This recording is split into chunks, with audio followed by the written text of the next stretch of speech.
Salut, bienvenue sur ma chaîne, bienvenue sur Life AQ. Chose promise, chose promise, comme beaucoup avaient suggéré. Et tout d'abord, je vous dis merci pour tous vos thumbs up, comme ça. Merci pour tous vos likes. Merci de vous abonner à ma chaîne. Je suis très reconnaissante et je veux partager et donner le meilleur de moi-même et aussi vous aider à pouvoir progresser dans la vie et dans votre parcours. Alors, beaucoup de personnes m'ont demandé, ben, Lisa, est-ce que tu peux essayer de nous expliquer un peu, Lily, est-ce que tu peux essayer de nous expliquer un peu le parcours scolaire général aux États-Unis par rapport à celui de la France? Alors, je peux ne pas connaître tout, mais je commence une série de vidéos qui vont et qui sera un détail, des détails, plutôt des détails un peu du parcours d'enseignement, c'est-à-dire par exemple au primaire, par exemple à l'université et autres, et avec l'âge et tout ça. Donc, on va pas tarder on va pas tarder, on commence. Alors, pour ce qui est du parcours scolaire, et c'est vraiment un sujet qui est très complexe et aussi très vaste, mais je vais essayer de détailler le plus, le plus match possible, c'est-à-dire le plus abondamment possible pour que vous puissiez vous faire une idée de comment est-ce que ça se passe les études aux États-Unis.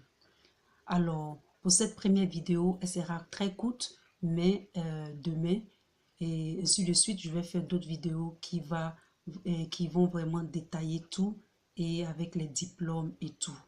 Alors, elle comporte la crèche ou la maternelle. Donc, on va parler de la crèche, la maternelle, le primaire, hein, le college community, c'est-à-dire les collèges de communauté, l'université et les collèges privés.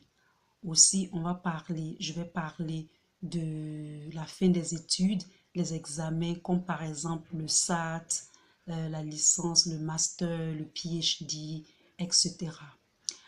En ce qui concerne les élèves internationaux, c'est-à-dire les élèves qui ont l'envie d'aller faire leurs études aux États-Unis, et par exemple ceux qui vont comme élèves, ceux qui vont comme travailler pour faire des études continues ou essayer de pratiquer leur profession aux États-Unis, on va aussi en parler, je vais aussi en parler, et aussi je vais parler bon, des jeunes ou des personnes qui sont analphabètes ou qui sont illettrées ou que par exemple qui ont eu la loterie ou quelque chose qui les a menés aux États-Unis, qui veulent bien reprendre leurs études et essayer de continuer les études pour avoir un diplôme.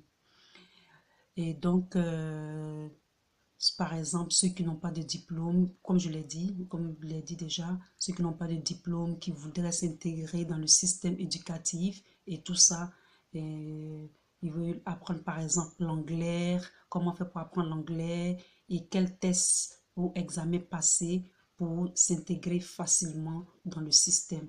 On parlera de ça aussi. Et aussi, je vais parler du résumé, c'est-à-dire un curriculum vitae américain versus, c'est-à-dire comparé à un résumé français. Et aussi, je vais parler, par exemple, de une interview, c'est-à-dire comment est-ce qu'il faut un peu réussir une interview et par rapport à une interview en France pour le domaine de la recherche du travail. Et aussi, j'espère que vous allez aimer et si vous avez des questions, vous pouvez me les poser. Je suis disponible, je suis à l'écoute et je vais répondre à vos questions. Donc, ce sera tout pour aujourd'hui et je vous donne rendez-vous dans cette série de vidéos qui vont vous instruire et qui vont vous permettre de vous décider à faire vos études ou pas, ou même avoir une simple connaissance du système américain comparé au système français. Je ne connais pas tous les systèmes, mais c'est ce que je connais le mieux et je suis très heureuse de partager. Si vous avez aimé la vidéo, mettez un thumb up pour moi et, et je vous fais plein de bisous et à la prochaine. Bye.